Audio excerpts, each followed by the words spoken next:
జనాభా నిర్వహణకు ఏప్రిల్ 1 నుంచి కొత్త పాలసీ అమలు చేస్తామని ముఖ్యమంత్రి చంద్రబాబు ప్రకటించారు. ఇద్దరికంటే ఎక్కువ మంది పిల్లల కంటే కాన్పు సమయంలో 25,000 ఇస్తామని వెల్లడించారు.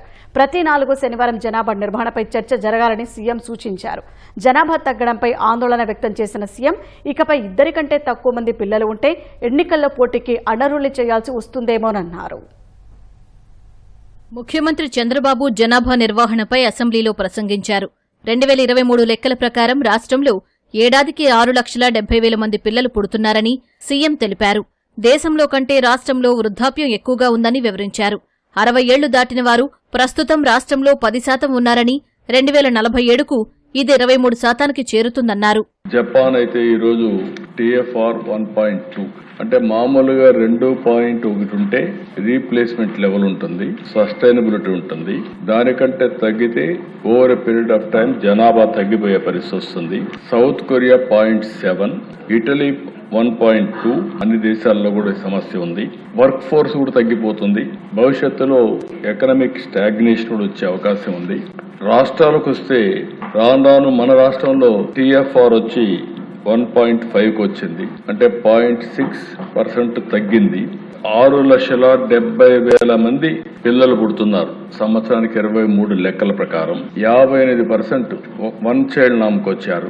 రెండో చైల్డ్ వచ్చి 32%. 2 కంటే అబోవ్ 3 అంటే అబోవ్ వచ్చిన వాళ్ళు మాత్రం 9% ఉన్నారు. ఈ సిచ్యువేషన్ కంటిన్యూ అయితే 2047కి 23% of our population ageing population అవుతారు. పిల్లల బాధ్యతను భార్యాభర్తలిద్దరూ చూసుకోవాలని సీఎం సూచించారు. పిల్లల బాధ్యత తీసుకోవడానికి పురుషులకు కూడా సెలవులిస్తామని అసెంబ్లీలో ప్రకటించారు. ఈ రెండో బిడ్డ గాని 2 కంటే అబౌవ్ ఎంతమంది వాళ్ళు ఇచ్చేస్తే డెలివరీ సమయంలోనే 25,000 రూపాయలు ఆ పేరెంట్స్ కి డబ్బులు ఇస్తామని చెప్తున్నారు. ఇది ఒక పెద్ద గేమ్ చేంజర్ గా తయారవుతుంది. భార్య భర్త ఈక్వల్ పేరెంటింగ్ అది చేయాలనుకున్నప్పుడు మగవాళ్ళకు కూడా రెండో బిడ్డ అయితే 1 నెల అదనంగా పేరెంటింగ్ కోసం లీవ్ గ్రాంట్ చేస్తాం. అదే మరి రెండో బిడ్డ కన్నా మూడో బిడ్డ అయితే అనదర్గా 1 మంత్ 2 నెలలు ఇస్తాం. భవిష్యత్తులో ఏమి ఇవ్వాలో మీరు చెప్తే ఇంకా మార్పులు ఏమైనా తీసుకొచ్చి అవన్నీ కూడా ఇంటిగ్రేట్ చేసి బై మంత్ ఎండ్ ఒక పాలసీ తీసుకొస్తాం. ఏప్రిల్ 1 నుంచి దీన్ని అమలు చేస్తామని చెప్పి నేను మీకు తెలియజేస్తున్నా. 2 కంటే ఎక్కువ పిల్లలుంటే లోకల్ బాడీస్ లో పోటీ చేయడానికి అర్హత లేదని పెట్టాం.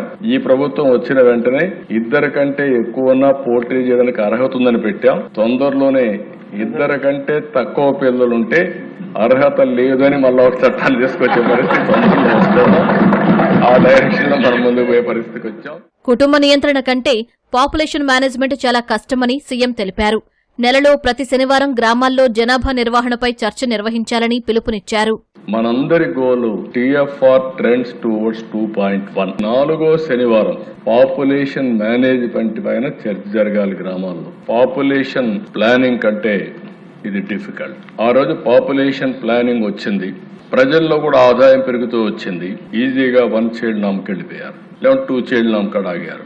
వెల్త్ వచ్చింది, అందరం కూడా బిజీగా ఉన్నాం. ఇప్పుడు పాపులేషన్ తగ్గే పరిస్థితికి వచ్చింది. ఇదే మారిగా పోతే ఏజింగ్ పాపులేషన్ పెరిగి భవిష్యత్తులో రాష్ట్రాలు మనుగడ కూడా ఉండే పరిస్థితి ఉండవు, లేకుంటే దేశాలు మనుగడ కూడా ఉండే పరిస్థితి ఉండదు. మనం అనుకున్నంత ఈజీగా మనం చెప్పేస్తే అయిపోతానే అనుకోను. ప్రతి ఒక్కరం కూడా శ్రద్ధ పెడితే కొంతవరకైనా బ్రేక్ చేసే అవకాశం వస్తుంది.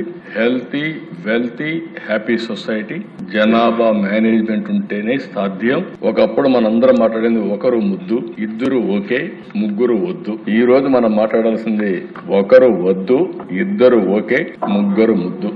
25,000 ఇస్తున్నారు ఇద్దరికి, ముగ్గురు పిల్లలకి. అదే సమయంలో 1,000 రూపాయలు కూడా ఇస్తారని 3వ చైల్డ్ కి. అది కూడా నేను ఆలోచిస్తాను. అవి కూడా ఆలోచించి డిబేట్ చేద్దాం. నాకు డబ్బులుంటే దీనికంటే మించిన ప్రోగ్రాం లేదు. జనాభా ఉంటేనే మనం సర్వీస్ చేసేది. జనాభా తగ్గుదలకు మైక్రో ఫ్యామిలీలు కూడా కారణమవుతున్నాయని సీఎం వివరించారు. పాలసీలన్నీ మార్చి కుటుంబాలన్నీ కలిసి ఉండేలా చేయాల్సిన అవసరం ఉందని ఉద్ఘాటించారు. జనాభా తగ్గిపోవడానికి కూడా కారణం మైక్రో ఫ్యామిలీస్. ఒకప్పుడు పెద్ద ఫ్యామిలీస్ ఉండేటివి, సెక్యూరిటీ ఒకటి ఉండేది. ఇటీవల కాలంలో మనం అందరం ఏం చేస్తున్నాం అంటే పెన్షన్ ఒక ఇంటికి ఒకటి, రేషన్ 5 కేజీలు మనిషికి, మాక్సిమం 25 కేజీలు. అంటే 7 మంది ఉంటే 20. అదే గాని 7 మంది ఉండే వాళ్ళకి 35 కాకుండా 40 కేజీలు ఇస్తే ఆ ఇన్సెంటివ్ కన్నా ఊర్లో వాళ్ళందరూ కలిసి ఉంటారు. ఇల్లు కడితే 5-6 మంది ఉంటే ఒకే బెడ్రూమ్. దీంతో ప్రతి ఒక్కరు ఇంకొక ఇంటికి అప్లికేషన్ పెట్టుకుని డివైడ్ అని చూపించుకోవడం, నోటి పోవడం జరుగుతున్నాయి. ఎక్కువ మంది ఉంటే 2 బెడ్రూమ్ హౌస్, ఇంకా ఎక్కువ మందిని 3 బెడ్రూమ్ హౌస్ ఇద్దాం. పెద్ద కుటుంబాలను ప్రోత్సహిద్దాం. పాలసీస్ అన్ని రివ్యూ చేద్దాం. ఎంత మంది ఎక్కువ ఉంటే ఆ ఇంటికి అన్ని బెనిఫిట్స్ ఎక్కువ ఇస్తాం, ఎక్స్ట్రా ఇస్తాం అని చెప్పి కూడా నేను మీకు తెలియజేస్తున్నా.